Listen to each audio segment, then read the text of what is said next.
Assalamualaikum warahmatullahi wabarakatuh. Perkenalkan, nama saya Anis Rahmawati dari kelas PGMIA NIM 203210017. Di sini saya akan mempresentasikan tentang ingkar sunnah. Ingkar sunnah terdiri dari dua kata. Yang pertama, ingkar dan sunnah. Ingkar berarti tidak mengakui dan tidak menerima, baik secara lisan maupun hati. Sedangkan sunnah berarti segala sesuatu yang disandarkan kepada Nabi, baik berupa perkataan, perbuatan, takrir maupun sifat-sifatnya. Berarti ingkar sunnah yaitu tidak mengakui atau tidak menerima segala sesuatu yang berasal dari Nabi. Sejarah perkembangan ingkar. Ingkar sunnah pada masa periode klasik terjadi pada masa Imam Syafi'i. Dalam kitabnya Al-Um, Asy-Syafi'i menguraikan perdebatan beliau dengan seorang pengingkar sunnah.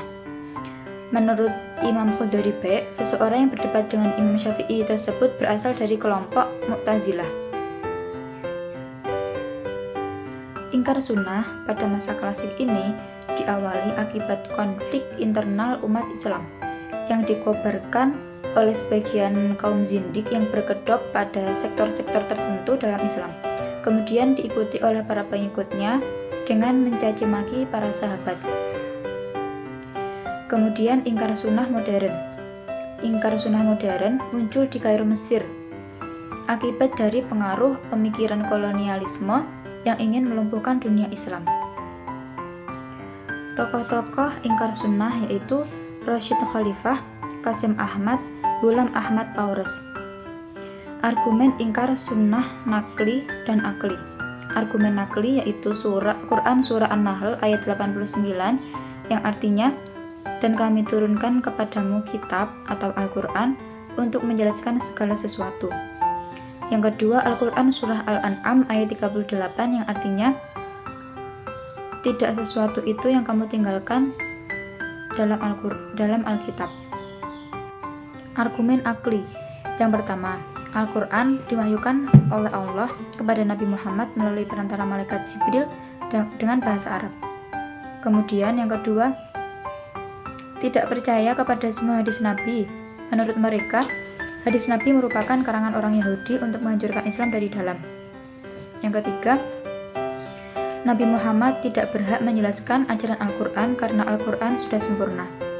Yang ketiga, dalam sejarah umat Islam pernah mengalami kemunduran karena terpecah belah dikarenakan mengikuti hadis Nabi. Yang keempat, dalam sejarah umat Islam pernah mengalami kemunduran karena terpecah belah dikarenakan berpegang teguh pada hadis Nabi. Asal mula hadis Nabi yang dihimpun dalam kitab-kitab hadis adalah dongeng-dongeng semata.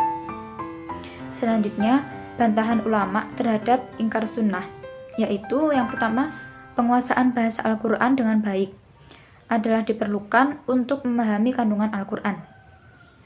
Yang kedua, kata at-tibyan atau penjelas yang termuat dalam Al-Quran. Yang ketiga, Imam Syafi'i sebagaimana ulama lainnya mengakui bahwa memang hadis-hadis ahad lainnya adalah dhanni. Hadis yang dikemukakan oleh kelompok ingkar sunnah untuk menolak kehujahan hadis Nabi dinilai Imam Syafi'i sebagai munqati. Demikian yang dapat saya sampaikan. Apabila banyak kurangnya mohon maaf. Assalamualaikum warahmatullahi wabarakatuh.